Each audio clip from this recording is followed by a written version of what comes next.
Did you know that in Winnipeg in the 1970s, there was a famous artist collective called the Indigenous Group of Seven? Here at the Manitoba Museum, we have works by 3 artists who are part of that collective. My name is Erin. I work in learning and engagement, and today I'm going to talk to you about some of those artists. So the painting right to my left here is called The World at Prayer, and it's by Jackson Beardy. And we also have pieces by Daphne Ojig and Norval Morisseau. So this piece by Jackson Beardy is a good example of a style that is sometimes called the woodland style of art. I'm standing beside an untitled painting by Norval Morisseau.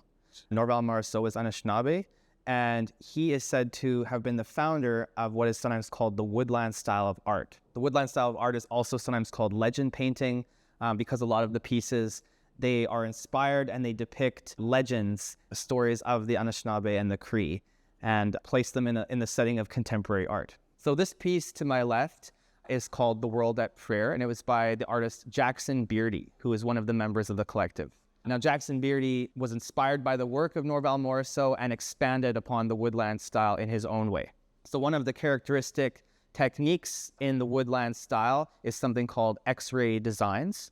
Where we see it in this one is these shapes within shapes. So within the bear, for example, you see these shapes that evoke perhaps the inner spirit of the subject.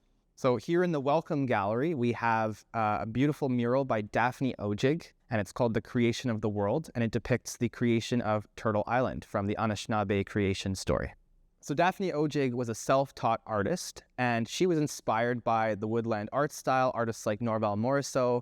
She also studied the European masters and took a lot of inspiration from Picasso, Van Gogh, Surrealism, Cubism, and blended all of those various influences to make her own distinct style. When she moved to Winnipeg, she opened an artist shop, so a print shop that sold her own work as well as works by other Indigenous artists. It was a big gathering place for Indigenous artists, and there were a lot of conversations about systemic barriers to Indigenous artists in Winnipeg and beyond.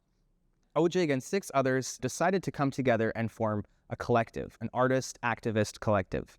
They called themselves the Professional Native Indian Artists, Inc., and they would exhibit their work together in group shows.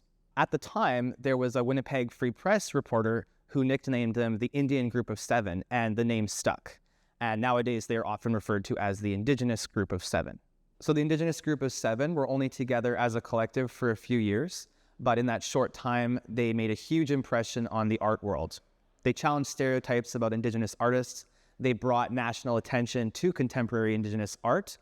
And perhaps most importantly, they paved the way for the next generation of Indigenous artists, including Dee Barcy, who created the mural beside me. And Dee Barcy has spoken about her admiration for works of artists in the Indigenous Group of Seven, including Alex Janvier and Daphne Ojig.